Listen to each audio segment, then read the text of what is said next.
Assalamualaikum warahmatullahi wabarakatuh. Kami di sini sebagai kelompok pertama yang terdiri dari saya sendiri, Putri Rahmawati, Vicky Nuriyatolha, dan Nurun Nasihah. Kami di sini akan memaparkan mengenai asas-asas kurikulum. Nah, sebelum kita mempelajari asas kurikulum, kita perlu mengetahui pengertian dari asas. Apa itu asas? Asas adalah dasar berpikir dari segala sesuatu, yang dalam hal ini adalah asas kurikulum. Jadi asas kurikulum adalah dasar pelaksanaan tiap kurikulum yang ada. Tiap kurikulum yang dibentuk atau dikembangkan memiliki dasar-dasar yang diperhatikan. Lalu mengapa kita perlu mempelajari asas kurikulum? Yang pertama adalah ketika mengembangkan satu kurikulum perlu diperhatikan beberapa aspek. Yang pertama adalah misal apa yang ingin dicapai. Misalnya adalah dari kurikulum 2006 menjadi kurikulum 2013. Mengapa dirubah? Karena mungkin di dalamnya terdapat tujuan-tujuan yang ingin dicapai yang sebelumnya tidak ada di dalam kurikulum 2006. Kemudian apa yang dibutuhkan anak-anak? Nah, kurikulum di sini objeknya adalah anak-anak. Jadi dalam mengembangkan sebuah kurikulum perlu diperhatikan aspek-aspek yang dibutuhkan anak-anak. Kemudian pengajaran bagaimanakah yang perlu diterapkan agar nantinya kurikulum yang dihasilkan itu sesuai dengan tujuan pendidikan.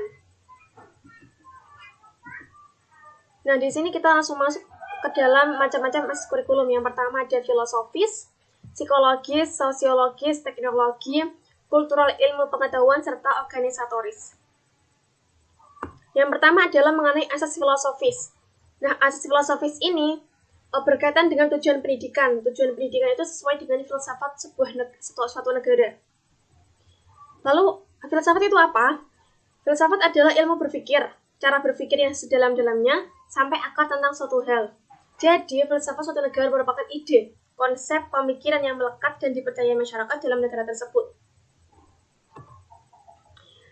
Inilah kaitannya dengan tujuan kurikulum. Sehingga kurikulum yang dihasilkan suatu negara itu berbeda dengan kurikulum yang ada di negara lain. Karena apa? Karena asasnya berbeda, karena asas filosofisnya berbeda, karena falsafah yang dia anutnya itu berbeda. Nah, dan di sini salah satu contohnya adalah tujuan kurikulum. Tujuan kurikulum adalah mendidik manusia menjadi pribadi yang lebih baik. Nah, arti dari kata baik di sini itu subjektif. Setiap orang itu memiliki pengertian baik itu berbeda-beda. Nah, di sini tujuan kurikulum itu didasarkan pada landasan filosofis, asas filosofis yang diadopsi oleh suatu negara. Oleh karenanya, kurikulum yang ada di negara satu dengan negara yang lain itu berbeda. Kemudian, untuk mengetahui lebih lanjut mengenai hubungan asas filosofis dengan kurikulum, di sini akan saya memberikan contoh beberapa, ada dua di sini, mengenai aliran dalam asas filosofis. Yang pertama adalah aliran perennialisme. Suatu negara yang menganut aliran perennialisme ini, kurikulumnya itu mengembangkan kemampuan intelektual. Nah, intelektual di sini itu bersifat abadi, universal, dan absolut. Jadi, kurikulum yang dikembangkan itu lebih condong ke dalam mata pelajaran yang berupa intelektual, misalnya kayak matematika. Dan mata pelajaran lain yang seperti seni, yang mengutamakan rasa, itu kurang diperhatikan. Kemudian, aliran pragmatisme di sini, guru mengajar tidak dengan cara menyampaikan pengetahuan, namun memberi kesempatan anak untuk melakukan kegiatan pemecahan masalah. Jadi, di sini guru tidak langsung memberikan ceramah tentang suatu mata pelajaran, tapi guru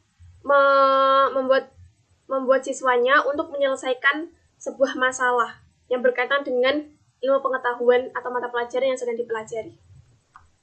Nah, untuk yang terakhir adalah di sini Pancasila yang dianut oleh falsafah kita, negara Indonesia.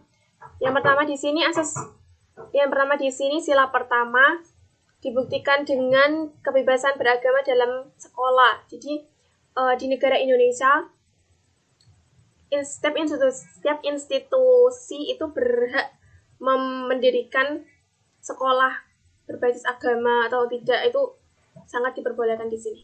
Kemudian sila yang kedua, Sila yang kedua itu bunyinya kemanusiaan yang adil dan beradab. Misalnya adalah dalam pelajaran PKN kita diajarkan ideologi-ideologi untuk apa? Untuk menghargai perbedaan. Ini loh ideologi di negara lain itu seperti ini. Oleh karenanya mereka seperti ini, begitu.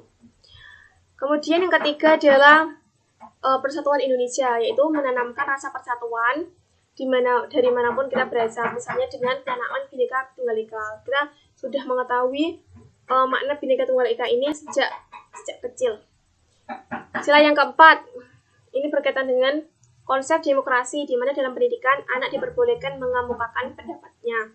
Kemudian terakhir, sila yang kelima, dalam sekolah diberlakukan sikap adil, yaitu dari siswa dari keluarga petani harus belajar matematika, sebagaimana siswa dari keluarga YouTuber. Begitu, tidak ada delegasi. Jadi, asas filosofis dalam kurikulum yang pertama adalah kaitannya dengan filsafat dalam pendidikan. Filsafat dalam pendidikan ini sesuai dengan filsafat suatu negara. Filsafat suatu negara adalah pemikiran-pemikiran yang dianut oleh masyarakat dalam suatu negara. Oleh karenanya tadi kurikulum itu berbeda dari satu negara dengan negara yang lain. Kemudian filsafat pendidikan itu digunakan untuk menentukan tujuan pendidikan. Setelah mengetahui tujuan pendidikan, maka akan diperoleh gambaran tentang hasil yang ingin dicapai serta cara mencapai tujuan tersebut, sehingga memberi kebaikan terhadap usaha pendidik untuk melakukan sebuah proses pembelajaran. Serta yang terakhir adalah petunjuk apa yang harus dinilai serta motivasi belajar. Itu adalah kaitannya dengan asas filosofis. Kemudian yang kedua adalah asas psikologis. Asas psikologis ini berkaitan dengan faktor anak. Karena tadi bahwa kurikulum itu objeknya adalah anak-anak. Psikologis di sini itu dibagi jadi dua, yaitu psikologis anak dan psikologi belajar. Dalam psikologi anak itu anak berbeda dengan orang dewasa. Jadi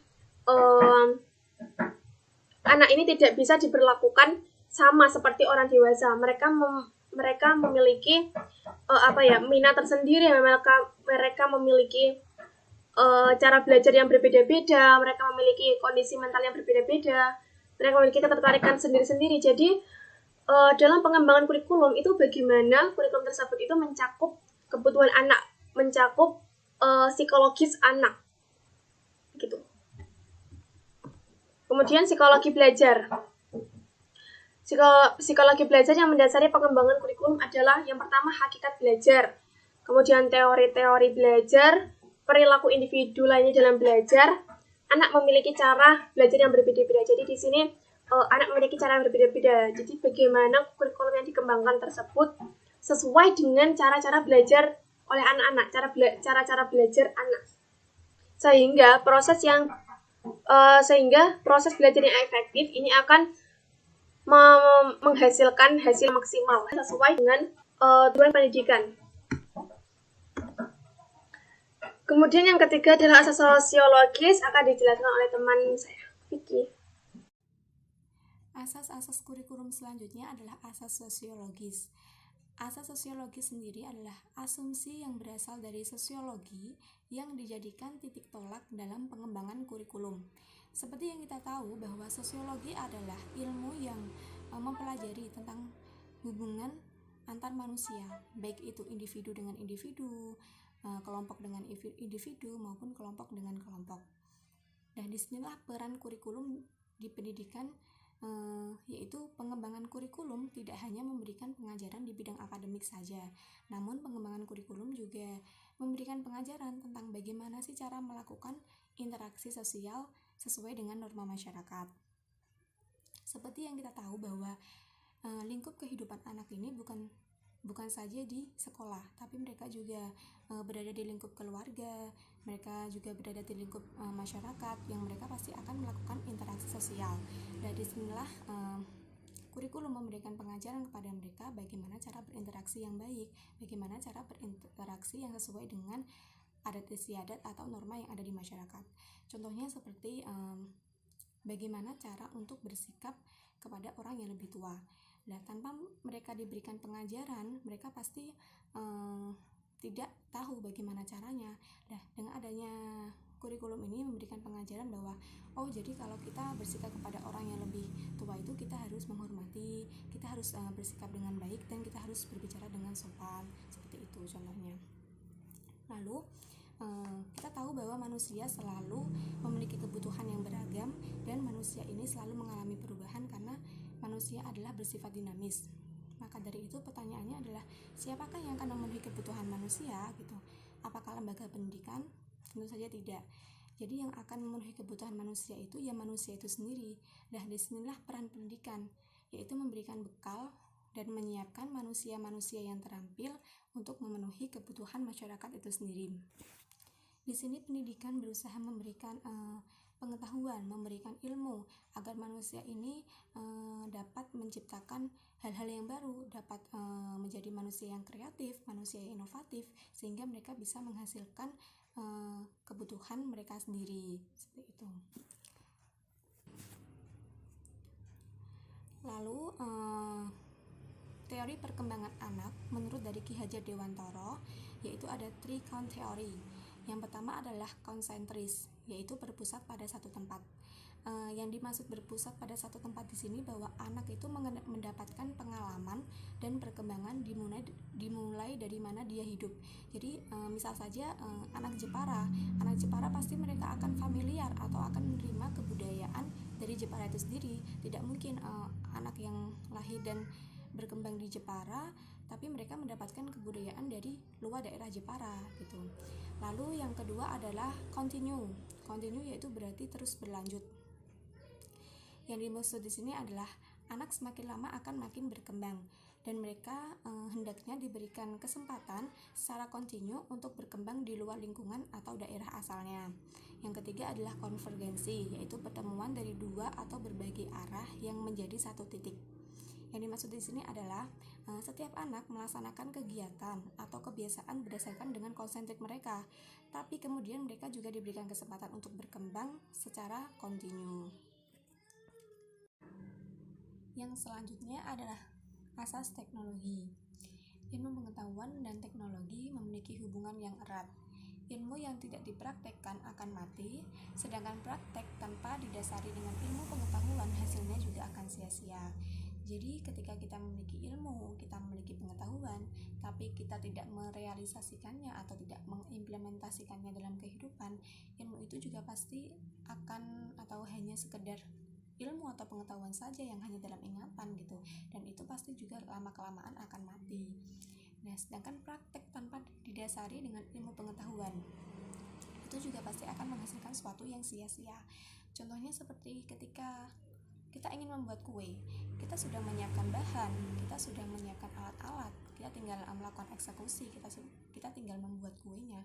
Tapi di sini kita tidak memiliki ilmu, kita tidak memiliki pengetahuan tentang bagaimana sih cara membuat kue yang baik, bagaimana sih cara membuat kue yang enak, seperti itu.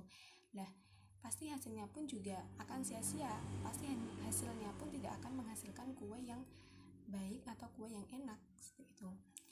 Lalu, kurikulum tidak boleh menutup diri dari kemajuan ilmu pengetahuan dan teknologi. Kita tahu bahwasanya dari zaman ke zaman kemajuan teknologi ini semakin berkembang sangat pesat ya, bisa dikatakan. Jadi kurikulum pun juga harus mengikuti hal tersebut.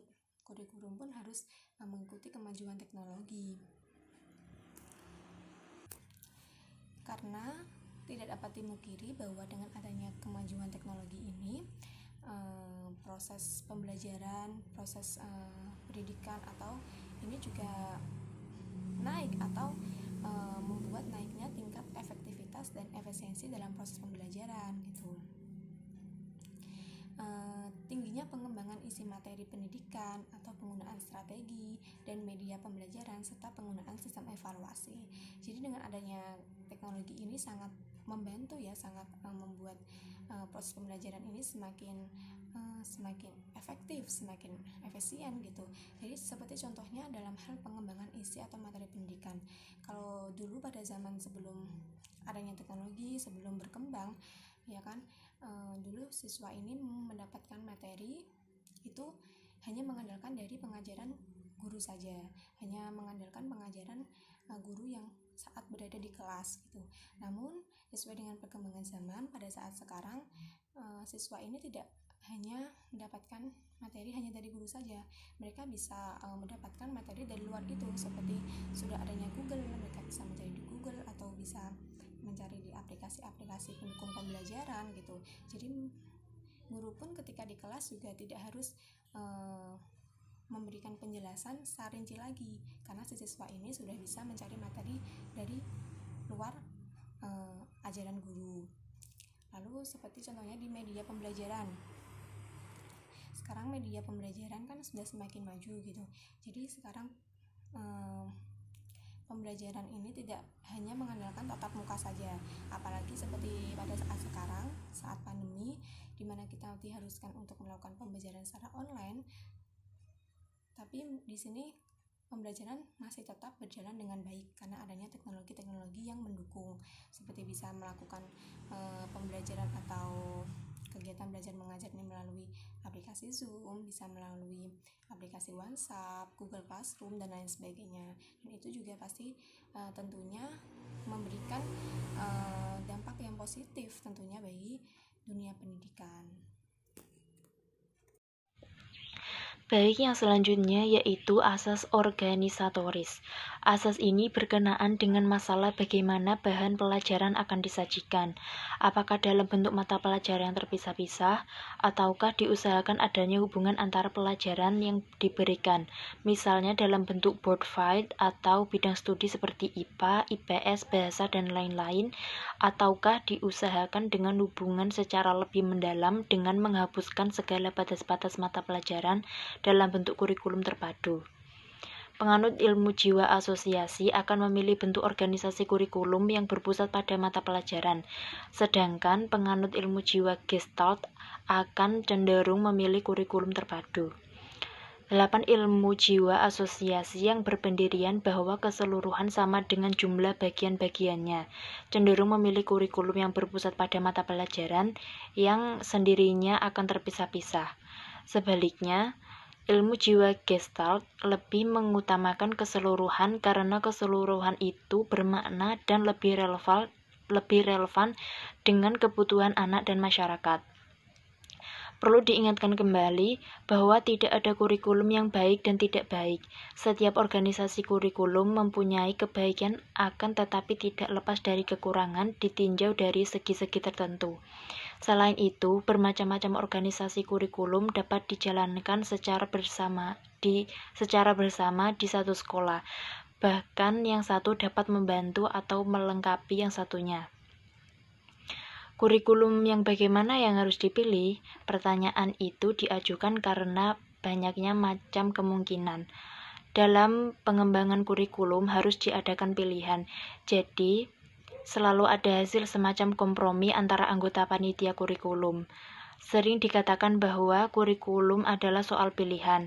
Dalam hal ini, pilihan banyak bergantung pada pendirian atau seseorang tentang pendidikan. Pada umumnya dapat dibedakan dua pendirian utama, yakni yang tradisional dan yang progresif. Baik, yang selanjutnya, yang terakhir yaitu asas kultural atau landasan kultural. Kebudayaan dan pendidikan mempunyai hubungan timbal balik sehingga kebudayaan dapat dilestarikan atau dikembang dengan jalan mewariskan kebudayaan dari generasi ke generasi penerus dengan jalan pendidikan, baik secara informal maupun formal. Pengertian tentang landasan kultural merupakan sebuah kebudayaan sebagai gagasan dan karya manusia beserta hasil budi dan karya itu akan selalu terkait dengan pendidikan. Dan dalam belajar arti luas dapat berwujud ideal seperti ide, gagasan, dan sebagainya. Kegiatan yang berpola dari manusia dalam masyarakat dan fisik, yakni benda hasil karya manusia seperti yang dikemukakan Sisdiknas, yaitu pendidikan yang berakar pada kebudayaan bangsa Indonesia, di mana kebudayaan masyarakat Indonesia yang majemuk dan kaya akan kebudayaannya dan keberadaan semua itu semakin kukuh. Oleh karena itu, kebudayaan nasional haruslah dipandang dalam latar perkembangan yang dinamis.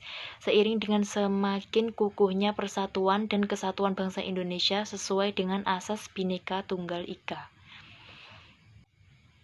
Baik, saya kira cukup dari presentasi kelompok kami. Kurang lebihnya mohon maaf. Wassalamualaikum warahmatullahi wabarakatuh.